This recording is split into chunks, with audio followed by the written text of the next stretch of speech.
Bienvenidos a esta segunda parte del video. Vamos a hablar entonces de lo que sería el manejo. Cuando hablamos del manejo de la enfermedad renal crónica hay varios aspectos importantes a tener en cuenta. En primer lugar, el manejo etiológico. Aquí entre paréntesis pongo causas reversibles, pero algo importante ahí no es que como tal la enfermedad renal crónica sea reversible. En verdad esto sería algo raro de ver, sino más bien cuando uno se enfrenta a una alteración en la función renal, así esté sostenida en el tiempo, ver si realmente era algo agudo que no se ha manejado de forma adecuada. Pero como tal las causas, nefropatía diabética, nefropatía hipertensiva, no suelen ser reversibles. El segundo punto, que quizás es el más importante de todos, la prevención de la progresión de la enfermedad renal crónica. El tercer punto, que es el ajuste de los medicamentos. Un cuarto punto, que es el manejo de las complicaciones. Un quinto punto, que es una valoración temprana por nefrología, y un sexto punto que sería el manejo terminal, que es cuando instauramos como tal una terapia de reemplazo renal. Cuando hablamos de unas causas reversibles, lo que les decía suelen ser etiologías de falla aguda sobre crónica, o sea, puede ser un paciente con una nefropatía diabética que le dio una sepsis urinaria o algo por el estilo. Suele ser estadios de hipoperfusión renal. Recuerden que la causa más común de lesión renal aguda en el paciente hospitalizado es precisamente la sepsis por hipoperfusión renal. Medicamentos nefrotóxicos, obstrucciones del tracto urinario, cosas que son reversibles pero que muy probablemente cuando las revierta, si el paciente tenía una nefropatía crónica previa, va a seguir con su alteración que venía teniendo de base. En el segundo punto, que como les decía es el más importante, prevenir la progresión. Hay que hacer un manejo de la presión arterial, un manejo de la proteinuria, un manejo adecuado del riesgo cardiovascular, de las comorbilidades con una gran particularidad e importancia en lo que es la diabetes mellitus tipo 2, y entraría aquí parte del tercer punto que habíamos dicho, ajuste de medicamentos, evitando nefrotóxicos. Cuando hablamos del manejo de la hipertensión arterial en los pacientes renales crónicos, hay que tener en cuenta que la hipertensión en estos pacientes se puede ver a dos cosas: la sobrecarga hídrica, que realmente que tiene un papel más secundario, pero un papel más principal está dado por esto, que es la sobreactivación del eje, de la cual hemos hablado en nefropatía diabética, hipertensiva, isquémica y demás. Lo que nos dice la CADIGO es que deberíamos manejar a los pacientes hipertensos cuando tienen una albuminuria, cuando no tienen albuminuria, y tienen tensiones superiores a 140-90, y cuando tienen cualquier tipo de albuminuria o proteinuria, cuando tienen tensiones por encima de 130-80. Lo que pasa es que, como saben, la CADIGO es del 2012, como dijimos en la introducción del video, pues es una guía que nada que se actualiza, que nos tiene ahí esperando a ver, y con esta nueva definición de hipertensión que saca la AJA, queda como, bueno, ¿qué hacemos con estos pacientes? O sea, entonces nos seguimos rigiendo por esto, no nos seguimos rigiendo por esto.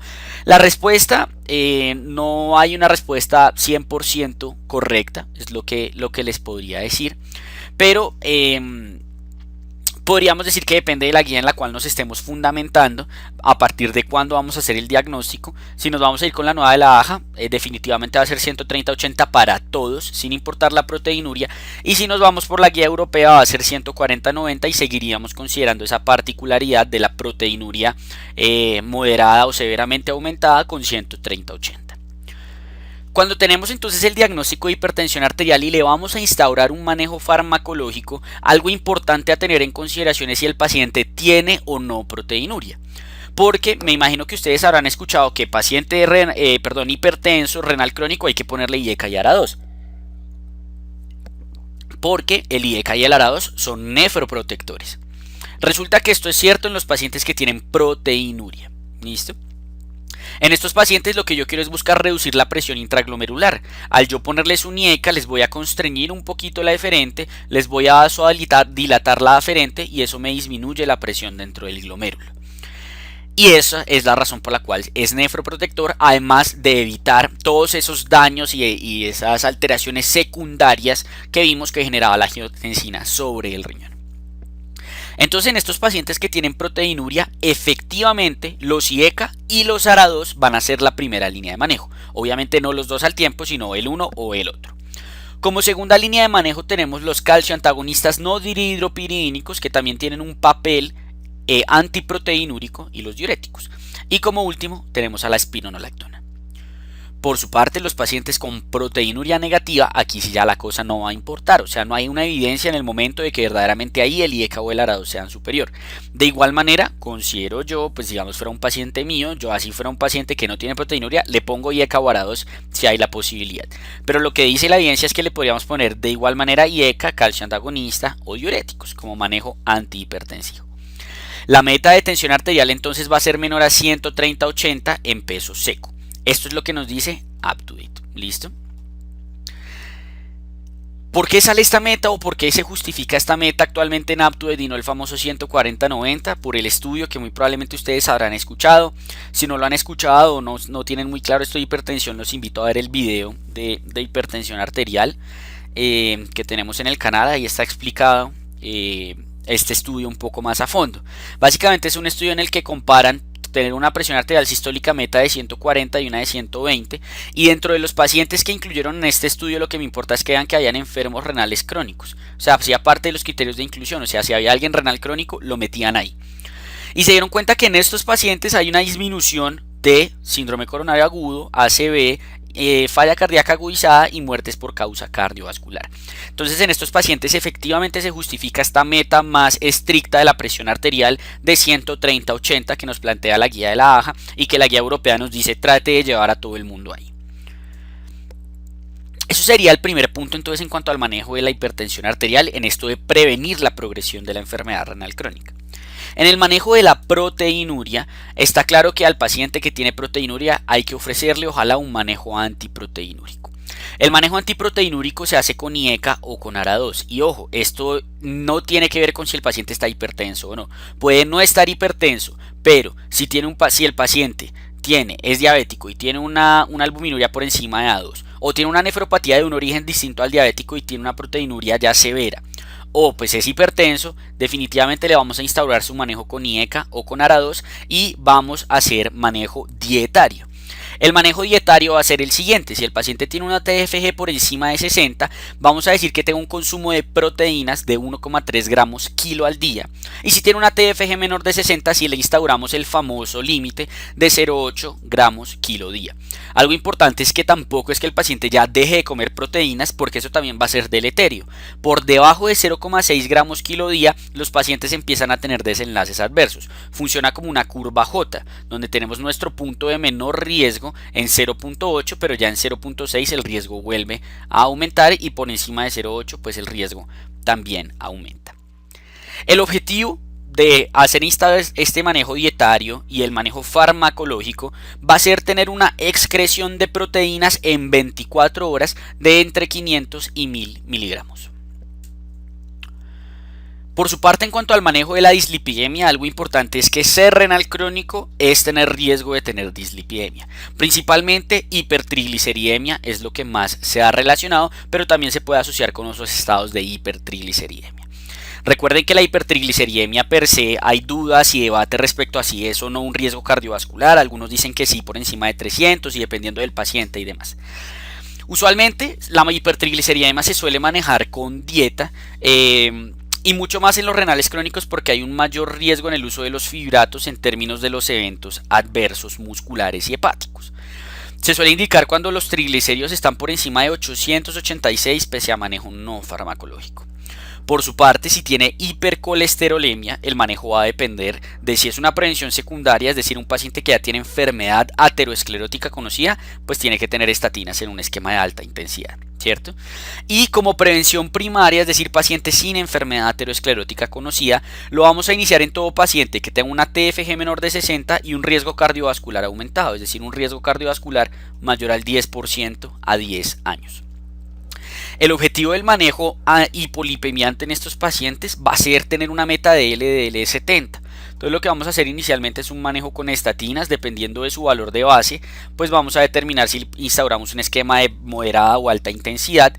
Si no funciona le subimos a alta intensidad, si no funciona nos vamos a un hipolipemiante no estatínico, como lo sería el ezetimibe, y ahí nos quedaríamos, ¿cierto? Recuerden que como tal los inhibidores del PCSK9 tienen evidencia en prevención secundaria.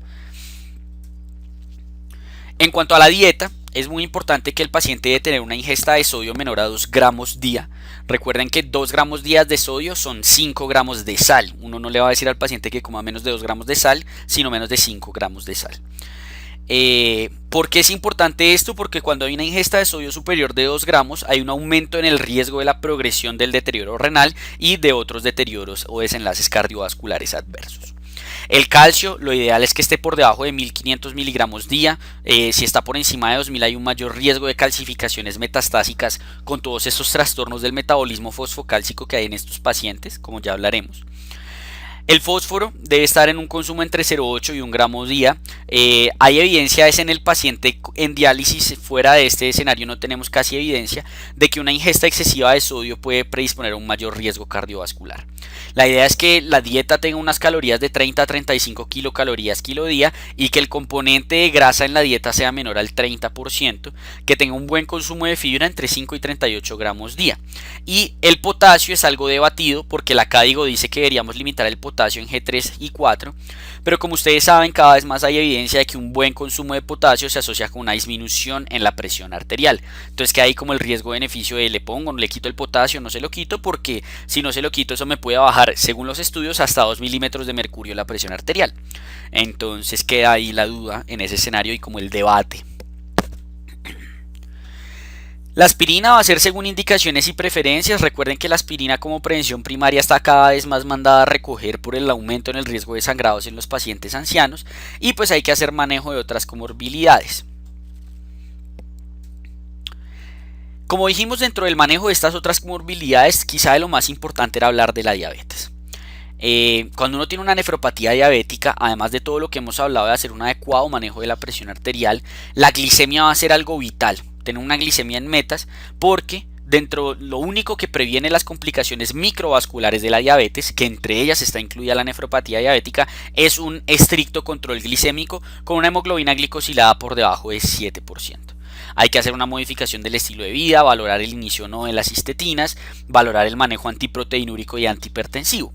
Y en términos de este manejo hipoglicemiante, con la nueva evidencia que tenemos, que los invito a ver en un videito también que tenemos en el canal que dice hipoglicemiantes orales una nueva era, tenemos claro que ya actualmente los inhibidores del SGLT2 son benéficos en el paciente diabético en términos de los desenlaces renales. Disminuye la incidencia de nefropatía diabética, disminuye el deterioro de la nefropatía diabética y disminuye la muerte renal y la entrada a lo que sería la terapia de reemplazo renal. Teniendo en cuenta eso, la canaglifosina con el estudio del CREDENCE es algo que ya está clarísimo. Inicialmente se había descubierto como outcomes secundarios, pero el CREDENCE es el estudio que nos muestra ya de forma directa que poner canaglifosina versus poner placebo en los pacientes diabéticos con una TFG entre 30 y 90 les disminuye la enfermedad renal terminal, la duplicación de la creatinina y la muerte renal. Entonces, muy importante, todo paciente diabético con enfermedad renal debe tener un SGLT2 salvo que tenga el TFG menor de 30. Y eso que actualmente han salido unos nuevos estudios que parece que es seguro hasta 25, otros dicen que hasta 15. La apaglifosina también este año salió con un nuevo estudio. Entonces hay varias cosas nuevas a tener en consideración, pero todo enfocado hacia el uso de los inhibidores del SGLT2. El por qué el SGLT2 mejora los deterioros, los desenlaces renales, es básicamente porque el SGLT2 disminuye esa sobreactivación del eje renina-angiotensina que hablamos en la fisiopatología que había en estos pacientes. Como yo inhibo el SGLT2, no aumento la recaptación de sodio, llega más sodio al túbulo contorneado distal y entonces no hay retroalimentación túbulo glomerular y no se activa el eje. Y eso me va a mejorar los desenlaces renales. El otro punto del manejo que habíamos mencionado era evitar la nefrotoxicidad. Entonces siempre ajustar los medicamentos a la TFG del paciente, recordar aquí la importancia del Cockcroft-Gault, evitar el uso de medicamentos homeopáticos y ser claro con el paciente que cualquier medicamento o sustancia que él se vaya a tomar debe ser con consulta médica previa. Hacer un seguimiento estricto de la TFG y electrolitos si toca usar un nefrotóxico, por ejemplo, no sé, tiene una enfermedad fúngica sistémica que solo se le puede poner anfotericina B. pues ¿qué le hacemos? O sea, toca ponerle la anfotericina B, que de pronto se le daña más el riñón, sí, pero si no se la ponemos se muere. Entonces en esos escenarios donde no se puede hacer más y toca ponerle un nefrotóxico, hay que tratar de hacer lo posible para estar monitorizando y hacer lo posible para que no haga esto. Evitar la nefropatía inducida por contraste, entonces siempre tener en cuenta la creatinina previo a la realización de un estudio contrastado y dependiendo de eso determinar si hay requerimiento o no de nefroprotección. Y evitar la resonancia magnética con gadolinio en los pacientes con TFG menor de 30 por el riesgo que se ha descrito, que es muy raro, pero si llega a dar, pobrecito ese paciente, es una enfermedad terminal, irreversible, sin cura, que es la fibrosis sistémica nefrogénica. Ya con eso claro, digamos todo lo que es el manejo de evitar la progresión y demás, entremos en lo que serían las complicaciones y el manejo de las mismas del renal crónico. Empecemos entonces con la anemia. El paciente renal crónico hace anemia por dos mecanismos fisiopatológicos diferentes.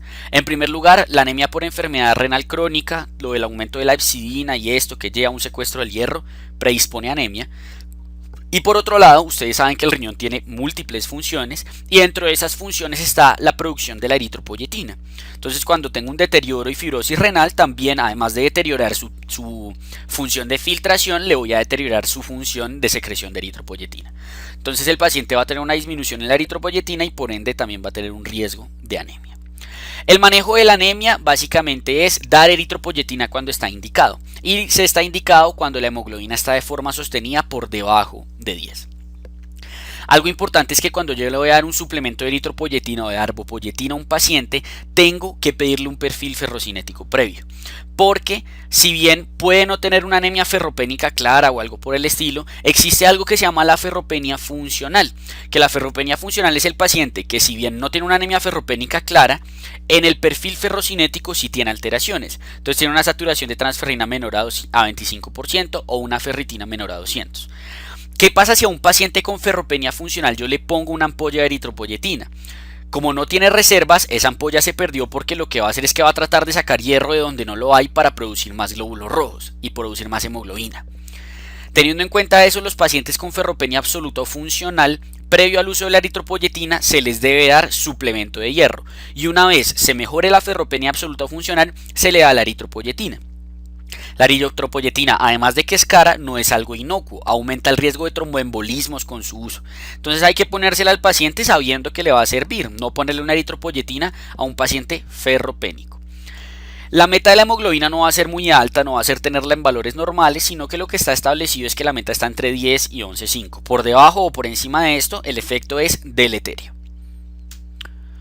Las alteraciones fosfocálcicas relacionadas con la enfermedad renal crónica las tengo que empezar a tamizar en todo paciente con una TFG menor de 60. La voy a tamizar con medición de calcio, fósforo, PTH y fosfatasa alcalina. Usualmente lo que va a empezar a ocurrir cuando tengo una TFG menor de 60 es una hiperfosfatemia y una hipocalcemia. Esto es lo que va a tratar de hacer el riñón. Sin embargo, tanto la hipocalcemia como la hiperfosfatemia son estimulantes para la producción del aparato hormona o de la hormona paratiroidea. Lo que va a ocurrir entonces es un hiperparatiroidismo secundario.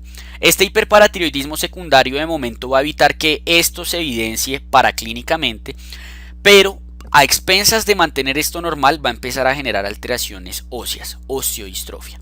Y ya cuando la TFG está por debajo de 60, se evidencia la hiperfosfatemia, se evidencia la hipocalcemia, se evidencia el hiperparatiroidismo y además tengo alteraciones óseas. Adicionalmente va a haber déficit de vitamina D, sobre todo en la TFG menor de 40. Recuerden que la vitamina D requiere hidroxilación en su carbono 25 y en su carbono 1. Y el 25 se da en el hígado, pero el 1 se da en el riñón. Entonces cuando empieza a fallar el riñón, empieza a fallar esta hidroxilación que es necesaria para que la vitamina D esté en su forma activa. Teniendo en cuenta eso, los pacientes que tienen déficit de vitamina D hay que hacerle suplencia si así lo requiere. Y el lío que tenemos con todo este hiperparatiroidismo y esta osteodistrofia es que además de generar afecciones a nivel óseo, también va a empezar a generar calcificaciones extraesqueléticas, principalmente calcificación vascular, lo cual claramente se ha visto que es un aumento del riesgo cardiovascular.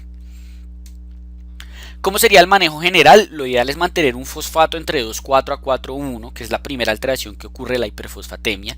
Suplir vitamina D conforme a las guías, usualmente cuando está por debajo de 50. Hay que tener cuidado con los bifosfonatos cuando hay osteoporosis. Se debe confirmar y se debe, digamos, certificar el requerimiento del bifosfonato. Porque los bifosfonatos tienen más riesgo de eventos adversos cuando están con una enfermedad renal crónica. Para la hiperfosfatemia, lo que voy a hacer entonces es manejar si hay una elevación persistente o progresiva en diálisis cuando está mayor de 5,5 y sin diálisis cuando está mayor de 4,5. Lo voy a manejar inicialmente con una dieta con disminución en la ingesta y en casos refractarios puedo llegar a considerar los quelantes. El hiperparatiroidismo, por su parte, no está muy claro que su manejo sea del todo benéfico y de hecho solo se maneja cuando no se logra manejar la hiperfosfatemia y además la PTH está 2 veces por encima del valor superior de la normalidad. Hay algunos estudios que incluso dicen que solo sirve por encima de 5 a 10 veces el valor superior de la normalidad, entonces no está muy claro. Cuando hay que manejarlo, lo que se hace es uso de calcimiméticos como el Cinacalcet, se usa calcitriol o análogos de vitamina D para de esa forma disminuir la PTH y al disminuir la PTH evitar que siga ocurriendo esta osteodistrofia de la cual hablamos. Las enfermedades minerales óseas asociadas a la enfermedad renal crónica pueden ser múltiples. Se dice que se puede hacer una clasificación según un sistema TMB, la T conforme al recambio óseo, turnover, la M conforme a la mineralización y la B conforme al volumen óseo. De acuerdo a eso, se habla de estas enfermedades, la osteitis fibrosa quística, en donde tenemos un paciente que tiene un aumento en el recambio óseo por una PTH elevada. Característicamente, esta se puede presentar en renales crónicos y suele ser dolorosa, es como lo característico clínicamente, huesos dolorosos. La enfermedad del hueso adinámico tiene un bajo recambio óseo por una supresión excesiva de la PTH. La osteomalacia es cuando hay un bajo recambio además con una mala mineralización que actualmente es muy poco frecuente. Y la osteodistrofia urémica mixta es un recambio variable con una mineralización anormal. La siguiente complicación de la cual vamos a hablar es la acidosis metabólica. La razón por la cual ocurre acidosis metabólica en estos pacientes es porque va a haber un hiperfuncionamiento de la nefrona para la excreción del amonio. Y al excretar un montón de amonio también se favorece la excreción y la disminución en la reabsorción del bicarbonato y por ende va a empezar a haber acidosis metabólica. Lo que se recomienda actualmente es que se maneje con bicarbonato cuando el bicarbonato esté por debajo de 22 de forma sostenida. Tenemos un problema, los que me estén viendo aquí de Bogotá o de ciudades que sean de alturas elevadas, que ustedes sabrán que el bicarbonato varía su valor de normalidad conforme a donde estemos. En Bogotá el bicarbonato normal es de 20 más o menos 2, es decir, a todo paciente habría que ponerle bicarbonato. Entonces queda la duda de cuándo hay que manejar a los pacientes acá, pero la CADIGO, valores a nivel del mar, dice que deberíamos considerarla en bicarbonato por debajo de 22. La forma en la cual la manejamos es dando suplencias de 0,5 a 1 miliequivalente por kilo día de bicarbonato de sodio con una meta de bicarbonato de entre 23 y 29.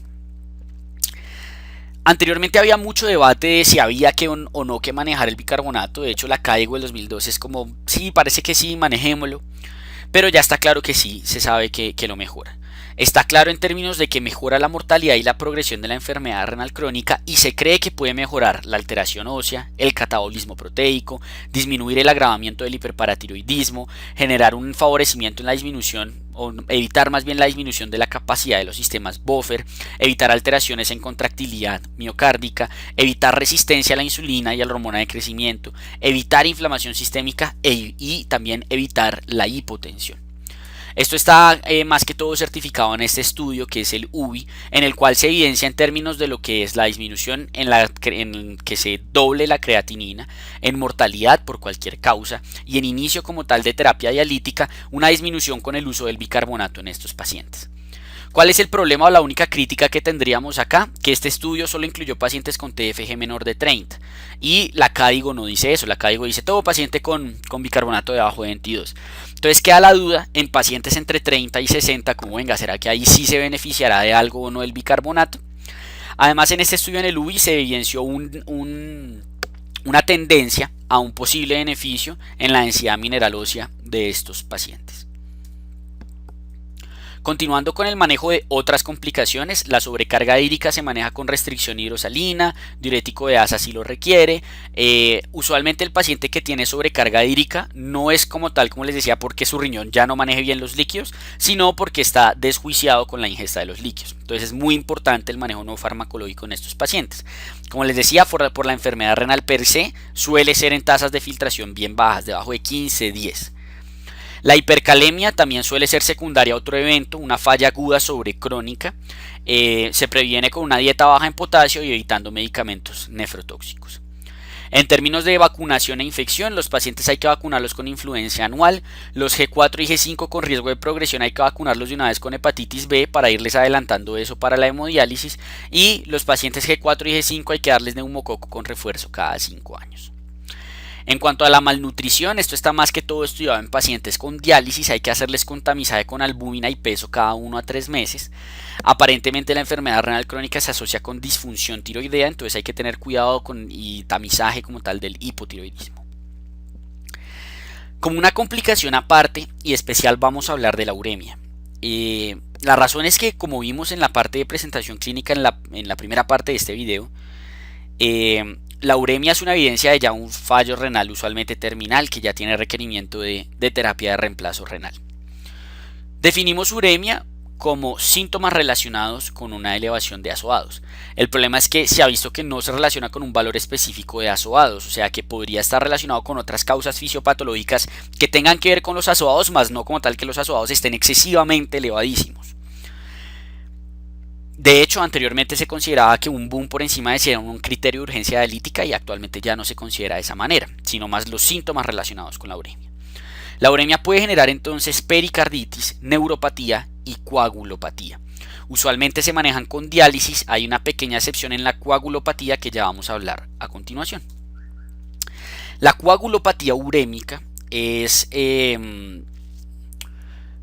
pues como su nombre lo dice, una alteración en la coagulopatía que tiene que ver más que todo como con un von Willebrand adquirido, donde hay una disfunción de la glicoproteína 2B3A y muchos otros mecanismos de acción que se han visto y afecciones extraplaquetarias.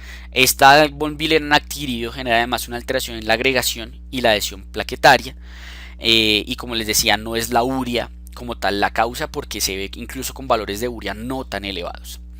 Lo que hay que hacer usualmente es manejarlo con desmopresina, o el manejo inicial se hace con desmopresina, por lo que se ha visto es que la desmopresina aumenta los multímeros de factor de von Willebrand y factor 7, y esto nos arregla este problema de ese von Willebrand adquirido. El lío con la desmopresina es que inicialmente podría servir, pero tiene un fenómeno que se llama la taquifilaxia. La taquifilaxia es que yo requiero dosis superiores para lograr el efecto terapéutico deseado a medida que le voy repitiendo el medicamento. Algo importante es corregirle la anemia y se ha considerado dar estrógenos en sangrados refractarios. Sin embargo, usualmente si la desmopresina no sirvió, nada, diálisis y crioprecipitado a esos pacientes. Lo último de lo que vamos a hablar es entonces el seguimiento, la remisión a nefro y lo que sería la terapia de reemplazo renal. Según el mapa de calor que habíamos visto que podíamos hacer conforme a la albuminuria y a la tasa de filtración en estos pacientes, podemos decir que a los pacientes hay que establecerles un seguimiento de 1 vez al año, de 2 veces al año, 3 veces al año o incluso 4 veces al año.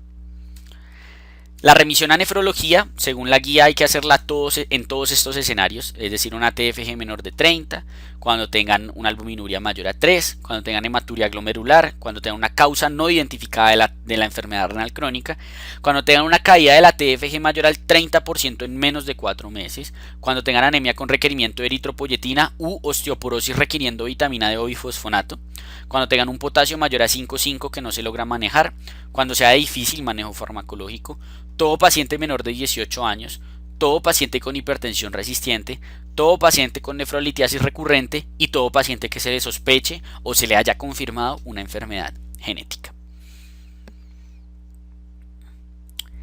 ¿Por qué es importante esto de la remisión a nefrología? O sea, es algo que uno diría como, pues sí, es obvio, ¿no? Porque hace énfasis en eso. Si uno lee la CADIGO y si uno lee UpToDate y los reviews que hay, hacen bastante énfasis en esto. La razón es que la demora en remitir a nefrología se ha asociado con una mayor tasa de complicaciones, una mayor incidencia de inicio de terapia o reemplazo renal, una mayor incidencia de hospitalización y por ende un aumento en los costos de la enfermedad, una falta de selección en la modalidad de terapia de reemplazo renal más óptima para el paciente y una mayor progresión duración de la enfermedad asociada a una mayor mortalidad. Este es un estudio en el cual se consideró como demorada la remisión cuando se hacía a menos de 3 meses de que se le iniciara la terapia de reemplazo renal al paciente.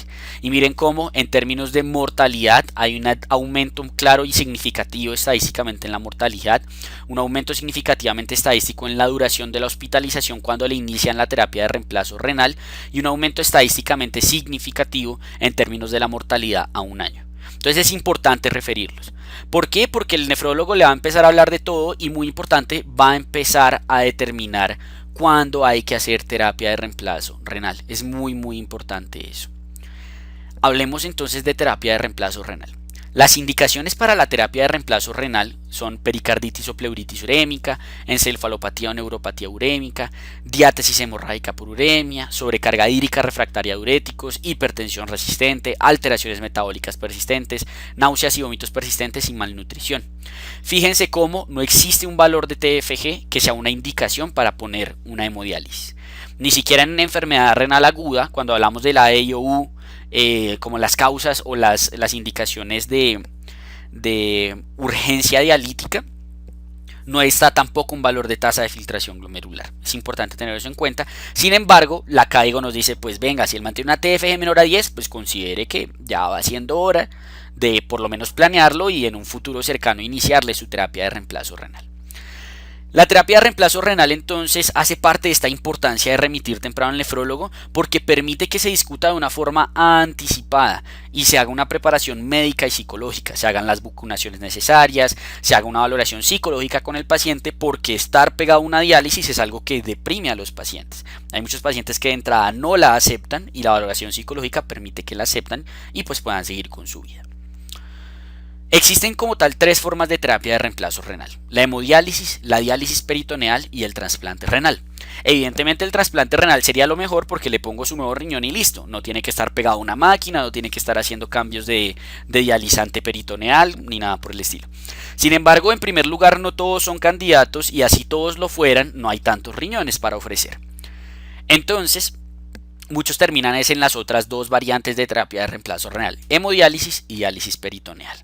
Entre estas, hablemos inicialmente de la hemodiálisis. La hemodiálisis es un proceso en el cual, mediante un acceso venoso en la extremidad superior, usualmente no dominante, se hace una conexión con una máquina en el exterior del cuerpo del paciente y esta máquina va a ser de riñón. Esa máquina le va a eliminar los desechos que usualmente le eliminaba el riñón. Es muy importante entonces cuando un paciente va a ser candidato a hemodiálisis, el acceso venoso es algo vital y que hay que cuidar en esos pacientes como ninguna otra cosa. Por eso se le pone en la extremidad superior no dominante, porque es la que menos va a usar y la que menos riesgo va a tener de que le pase algo. Cuando se escoge ese acceso venoso y cuando se le pone como tal el acceso venoso y la fístula, ese brazo no se le toman muestras, ahí no se le toma la presión arterial, ahí no, el paciente no debe cargar cosas pesadas con eso, o sea, ese brazo hay que cuidarlo para ese acceso venoso, porque a medida que cada que se pierde un acceso venoso y toca ponerle otro, cada vez es menos la probabilidad de que ese paciente vaya a poder estar con un buen acceso y con una buena fístula y quizá termine con otro mecanismo de hemodiálisis que es muy incómodo. Los accesos ideales entonces son precisamente esos, las fístulas arteriovenosas. Algo importante es que cuando uno coloca una fístula, esa fístula tiene que madurar. Entonces por eso se recomienda, cuando uno ya sabe que el paciente va para diálisis, ponerla 6 meses previo a. Que no sea los pacientes que terminan en diálisis en el hospital, entonces toca ponerles mientras tanto una venovenosa o algo por el estilo y después un catéter ahí mientras le madura la fístula, sino que ojalá podamos empezar de una vez la diálisis con la fístula. La razón por la cual las fístulas son los accesos ideales es porque tienen una menor tasa de infección y una mayor durabilidad. El siguiente tenemos los injertos arteriovenosos que se debe colocar 3 a 6 semanas previos a su uso, o el catéter tunelado. Estos catéteres tunelados son los que se ponen en el hospital usualmente al paciente.